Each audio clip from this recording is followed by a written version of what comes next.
Hey guys, it's Mike, another GodForge video. Back in the game again. We have got our Zeus dialed in. He's up to 6-star. We did also get Aphrodite on the account. She's up to 6-star. So I'm pretty confident as far as the summoning pool. I think I have every character that I've seen anybody else have on any video. So I think I have all of the characters that are in the summoning pool at this point in time. I have exclusively farmed on the multiple of 5 stages as well as the multiple of 10 stages, which are the same. I recognize that. But if I say 5, then people are like, oh, you can do it on 10s too. Anyway, almost exclusively. So I've just recently started farming for weapons, and I started farming for experience a few times on the 9 stages. Weapons are on the 8 stages. So I have been doing that a little bit here and there, but mostly I've been farming on the boss fights to get as much gear on the account as possible. And I am going to do a video as far as kind of a beginner's guide for Wave 3 as far as my personal strategy now that I've played the game and kind of have a better understanding of what's going on. That being said, I was pretty slow to get to where I am, so, you know, take it with a grain of salt. But I do feel like now that I have a better grasp on what's going on, that I might be able to put together a little better plan to move up the ranks a little quicker. So that's kind of fun. I also recently found a spot where I can farm books. So I farmed some books as well. So that's been another big benefit as far as getting the account pressed along. But my goal at this point is to stack up chivalries. I got to get that out of my head. Stack up awakenings and get my champions as powerful as possible, and then go do as much damage as possible. Seeing how I did not win the speed race to get to 150 the fastest, now I want to get there the best. But I am also going through, and even on all my rare characters, getting all of their awakening levels to level 5. All the scrolls and stuff from trying to farm books, I've been trying to level up all of their abilities as well. And then hopefully I have a day or two at the end to go back and actually play with some of the rare characters and kind of see if we can find some sleeping gems in there that might help us for Wave 3 is kind of my goal. But today I actually wanted to take a minute and kind of have real talk about GodForge and hopes and dreams and all that good stuff. I think that there's a feeling in the community that it's the raid killer or bust. And I think that's kind of a really tough place to be. And there's a few reasons for that. I just feel like some of the comments that I've seen on my videos as well as other videos just feel like, you know, talk about how it's not better here or it's mediocre there or whatever the case is. I think the reality is raid didn't become raid day one.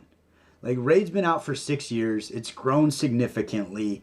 And I don't think GodForge is necessarily hoping to come out and just immediately destroy raid. Like that, I don't think that's the plan. The plan is to build a game that the people making it would want to play. And over time, it has the hope and potential to be best in class and first in category.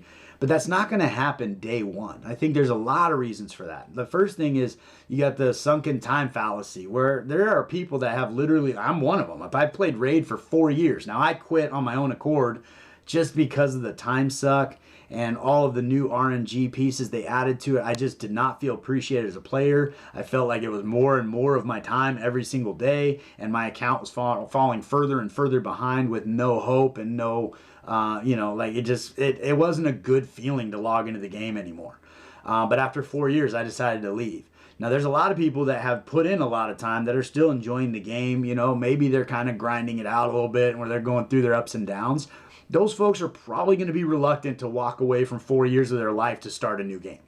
And that's fair, and I understand it completely. You also have the folks that have spent a lot of money on the game of Raid, or even a relative a lot amount of money. Like for some folks, like the $250 or $220 I've spent in King Arthur has been like, oh, you spend a lot of money.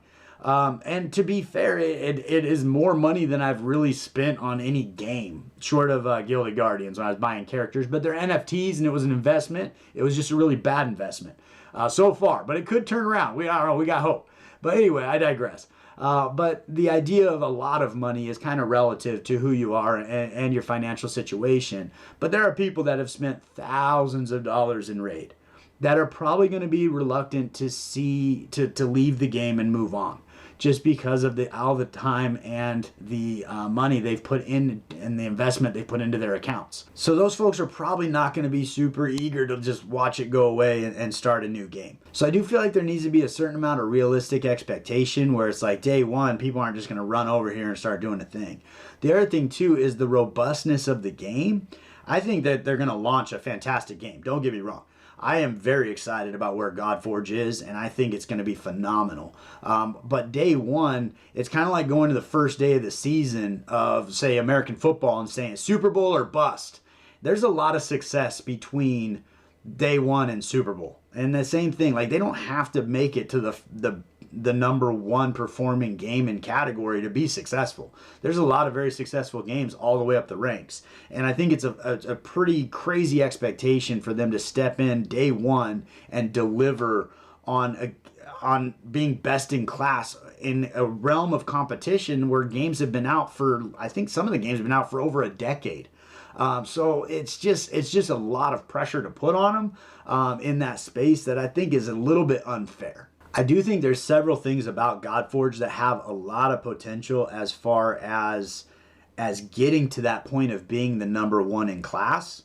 But it's not going to happen overnight. It probably won't even happen. If everything went perfectly, it probably wouldn't happen in the first year. There's going to be a certain time delay curve of people migrating over from other games, trying it out, kind of abandoning those other games and moving into this one, depending on how much time in game all of their current habits take.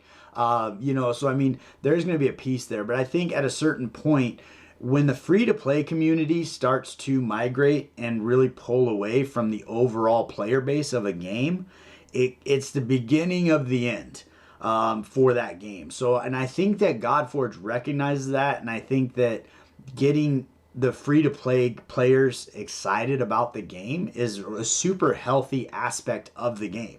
The game will make a lot more money with more free-to-play players. And I know that doesn't sound like it's true, but the reality is when you're going into clan wars, when you're doing different activities, when you're in the arena, all these things require free-to-play players to flesh the game out so that you can have tiers, that you have active players, that you have different things going on in the game. And that's what's going to drive other folks to be competitive, that want to have a little more, and they're willing to, maybe spend a little bit here and there to expedite their experience. So I think that over time, when you really focus on that free-to-play experience and make it grindy, make it where it's like, man, if I just had this, if I could just get these 5-star chickens, maybe that would be the way to go. And maybe it's worth it for them to spend a little bit here or there. But you want to put the carrot in front of them and do the temptation, but it doesn't need to be a requirement to have fun in the game. And I think that's where some of the games in the genre fall down. Other ones not so much. I think that a lot of them do have a very free-to-play friendly experience, and they found a great balance. And I think that GodForge will be in that category as well. But I think it might be among the better games free-to-play. And I think that that's because they're focused on that experience, and they're focused on the player in general, the player's experience first. And are you getting the fun? Are you getting the value from the game? And I think that is kind of a big piece of the puzzle that gets lost on some of these companies that don't really even play their game. They just are trying to make more money. But I will say there's a lot of really cool and unique talent that has come into the team as far as pushing GodForge forward. And I think that they really are taking their time to make a product that is worth playing. And I think it shows. I mean, even in this alpha, if they would just leave this server up, I would continue to play this. I would continue to kind of start poking around with other players. Like I said, I mean, I'm building all the characters, trying to get them all 5-star awakened, all their ascensions up, all their books and skills upgraded. I'm trying to do all that, and I mean, I would continue to tinker if the server stayed up, just because I'm enjoying the game. And you can learn more about the characters and kind of put yourself in a better spot. And again, this is an alpha product that is a fraction of the game as they intend it to be. So I mean, I think that there's just a lot of potential here, and I know there's a lot of excitement about the game, and it's the few negative comments or just kind of hesitant comments that really kind of get me, where I'm like, I just don't understand why everybody's not stoked on this game. Like, I think that it's going to be a game changer. But again, it's not going to happen overnight. It's not going to be day one. They have 10 million active players, and it's just going crazy. It's gonna be something that grows over time, and it's going to take a lot of hard work and dedication to get it to where it needs to go. But I think the team has that resolve, and I think they have that commitment, and so I'm excited to see where this game can take us. So I guess with that, I would just like to say, I think keeping our expectations in a reasonable space is probably going to make us feel a little better about the outcome. Because if you come in with unrealistic expectations, you're just setting yourself up for disappointment. So I think the game is in a great spot. I think that I couldn't be more excited for the beta test to come out. I think they're hoping for later this year, and then I think if everything goes well, the hope is that the game would launch spring of next year. But as we've seen, like, delays happen, and we want to make sure the product is where it needs to be before they just throw it out there. So, which I can understand. I did want to take a quick moment to go through my strategy as far as what I've been doing, because it sounds like a few of you in the comments have been struggling a little bit to get legendaries on your account or get the pieces of things that you need on the account going. So I just wanted to make sure that everybody's doing the things they need to do to get the things they want on their account. So if we go in here, I just want to kind of look over the account real quick so you can see where I'm at. If you do happen to notice that I am missing a legendary character, please put them in the comments below, or even an epic or a rare, because I'm curious. I think I have everybody in the game at this point. But as you kind of scroll through here, you see I've got the awakenings on these guys. I'm starting to stack up awakenings kind of across the board. I'm pretty sure, what do we got here? We got 3, 6, 9, 12, 15, 16, 17 legendary characters on the account. So I'm not sure how many are actually in the summoning pool, but 17 of them. Aphrodite was the last one I just got. So pretty excited about her. And then I got Pangu like twice in a row. So I didn't have him forever. And then I got his first awakening kind of at the same time. So that's what I got going on there. And then on the rares, I got all the rares are stacked up with the V there on 5 level awakening. And then I'm kind of working towards my epics to get them awakened. In fact, we got another Beowulf, so we can get him moving up, and some of these guys. I think it would be kind of cool if I could go in here and just say, I want to convert this to a 4-star spirit, because that's all they are. And then I can use 5 4-star spirits to make a 5-star spirit, because you need 1 to upgrade 2 5 stars, and then 4 to actually upgrade them. But that way you could kind of clean up your champion base here a little bit, where you're not sitting with all these rando characters that are leveled up that you're like, how are these guys factoring in? Then I could also go into, say, one of these, I think this lady here, for example, Pandora. I already have her 5-star awakened, or level 5 awakened, so I could just go ahead and convert her right now into a 4-star spirit, so that it just kind of frees up that spot on the account. It cleans up my roster so I know what's going on. I think that'd be kind of helpful. But then I go down to the rares. I think I have all the rares at 5-star, and so now I know it's like, okay, all these guys I can just feed. They're all just food to work up, or I can turn them into imprints and kind of start playing with those. I was kind of late to the game with this, and where I'm farming now, I don't get a lot of uncommon and common drops, so I haven't been able to 5-star these guys.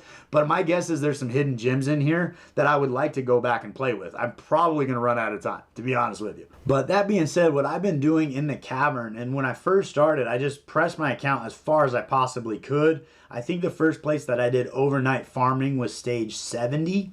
So on the stage, man, it's way up here. I've done a lot of work. I got a lot of stars to go back and get, to be honest with you. But okay, so on stage 70 here is where I did a lot of farming. And if you take a look at your reward preview here, this is where you can get legendary characters. So on your level 60, level 70, level 80, you can also get them on your level 65, 75, 85, and so on. Now, when you look at your drops in level 70, you also get your armor. And these are the different sets you can get and all the different pieces and the rarities you can get, as well as the spirits. So for me personally, I farmed on these every night for the first probably 4 nights, because I wanted to get gear as well as characters on my account. That being said, when you switch over to the 75, you start getting these stones, and these stones are how you ascend your champions. So 75 is going to give you the green stones plus the void. Not void, they're eternal. The Eternal one's on every one of them, and then it switches color. So here you got the Strength, and then I think here you've got the, oh no, we're back to, I forget what this is. Cunning, that's right, Cunning. And then on 45, it'll be Wisdom, I'm assuming. Yeah, so you got your Wisdom stones here. So depending on what you're looking to do, and the higher you start farming, the better equipment you get. It seems to me, and I could be wrong, that the better drop rates you get for legendary characters and just better drops in general, I think the rates go up the further you get into the spot. So if you can get to a spot where you're farming overnight, you can go ahead and get that going on the account. You can also use your best characters. So if you're coming in here and you're like, oh, I want to accrue experience, you can actually go in here and utilize, I hit that battle, a little bit of delay. I can use my best possible team where I'm not gaining any experience. All of that extra experience ends up in bottles that I can use wherever I want it. So instead of trying to get these guys from level 50 to level 60, I can just use my best possible team, make sure I never lose that battle so I don't wake up with a defeat or something like that. Then later on come into, say, Aphrodite, come into Aphrodite and use the potions to actually just upgrade her on her own. So I don't actually have to use her to upgrade her levels, and that's something I actually learned kind of late in the game. Because I thought, man, when I farm this experience or that experience, I get more or less. But the reason you get more or less is because if you're actually accumulating experience on your champion in the battle, it does not end up on these bottles. So the bottles end up here, they come back here, then you can just go ahead and use the 1.7 million it would take to get her to level 60. And then you're just accruing all that experience. Now, I don't think that's going to be the mechanic in the game, but I think for the alpha wave, I think it makes a lot of sense because that way you can farm with the characters you want to play with and you don't necessarily have to bring other people up. As you go through stage 71, 72, 70, all these guys where their drops are straight armor, I honestly never, I don't farm here at all. Now that being said, is that the right move? Maybe not. Like maybe I need, there's been times I need accuracy chests and I'm like, well, I should go get one. Well, I probably should have gone and got one, but I'd rather have the characters on my account. So if you're farming on the stage 70, you will get drops of, it's a lot more variety of pieces, so you may not get the piece you're looking for, but I actually haven't spent any time farming in these spaces at all.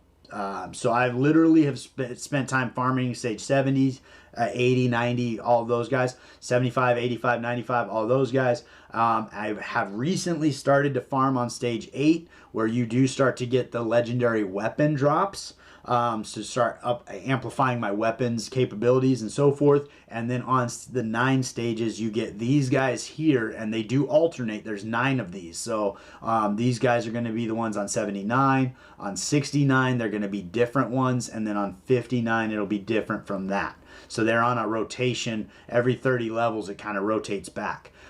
So that is something that's going on there, but you do get more experience here as well.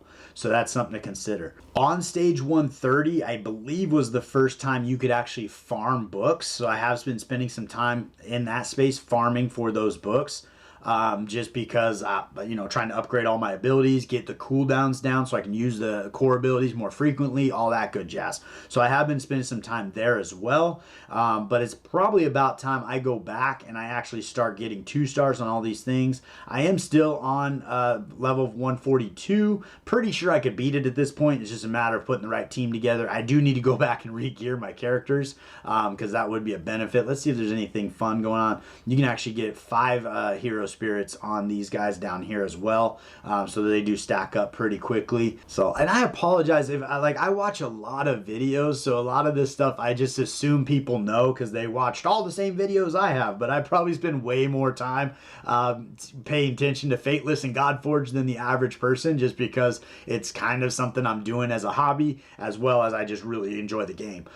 So that, it is what it is, but hopefully you found that helpful as far as maybe some pointers on how you can press your account along. Stamina to me, like when I left, I took my wife to work this morning, I had like 100 stamina, and I hit go and I left and I came back, and 2 hours later I had almost 4,000 stamina, and I was still fighting where I had put on auto battles. So I'm not entirely sure if maybe I got to 0, I just got 4,000 more stamina because they want to keep us playing the game, or what's going on there. But I would not be afraid to run out of stamina, because you're going to stack it up quickly. If you just sit and accumulate whatever they give you, it accumulates significantly slower than running it out. That being said, you also get big pools of stamina by pressing further into dungeon or into the cavern. So that's another way to get more stamina on your account. But I do the auto farm, and my game has been farming pretty much since it launched. There's been maybe a handful of hours it's been down, which is probably why I have the things on my account that I have. But currently I'm farming these guys here, because if we take a peek at my heroes, I went in and I did all of my strength heroes, at least for legendary. I do need to go back and do epics and rares, but all my legendary strength heroes, there's only 3 of them in the game that I've pulled. Maybe there's more. There's 3. So I got those guys all fully ascended. So there's no point in me spending extra time there. I do have the eternal ones that need to go, but that's going to happen on every level.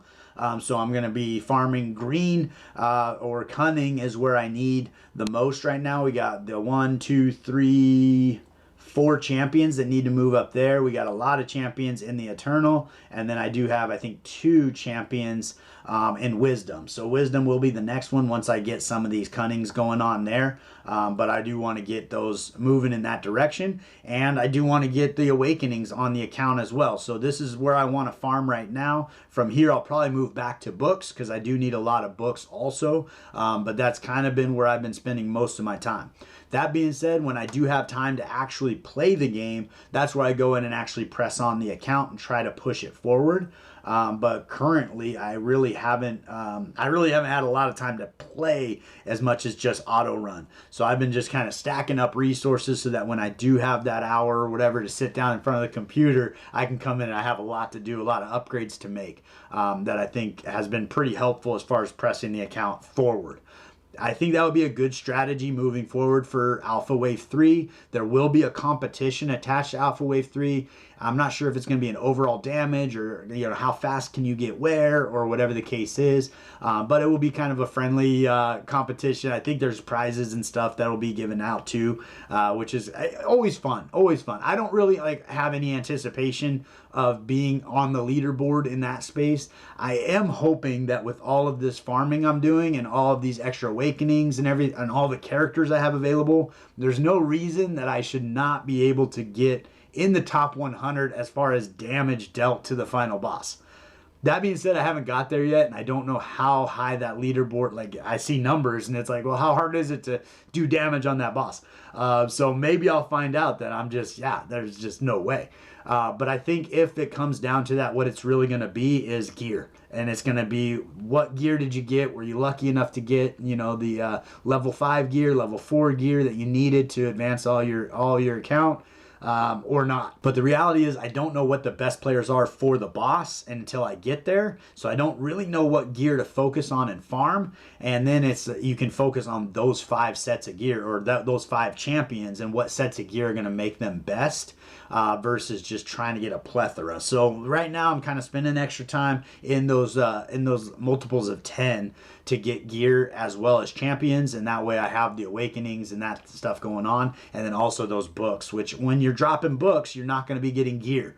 So when you're farming for stage 130, it's, you might take a step back and farm at stage 1, probably not 120, because the gold boss is pretty hard, but you could farm at stage 110 and get some gear on the account instead of the books, depending on what you're struggling with. But I think that's about what I got for you for now. I really appreciate you guys hanging out with me and kind of learning about GodForge. I'm very excited about the game and having a lot of fun with it, and I keep hearing little snippets of hesitancies or negativity, and I'm like, man, we are looking at an unfinished product and it looks great. It already looks great. So just imagine how good it's gonna be when it's finished. But I just say, hey, give them the benefit of the doubt, give them a little bit of time. They're going to flesh it out. They're going to figure it out. I have a lot of faith in the team. Maybe it's misplaced. Maybe we find out I'm wrong, but I feel confident they're going to be able to figure this out and make a fantastic game for us. And I think the more people that want to play it, the merrier, and it just fleshes out. And like we talked about, it just makes every part of the game more robust. And it just kind of adds to that whole overall community. So anyway, I appreciate you guys so much. Thank you for hanging out with me all the way to the end, and I look forward to seeing you next time.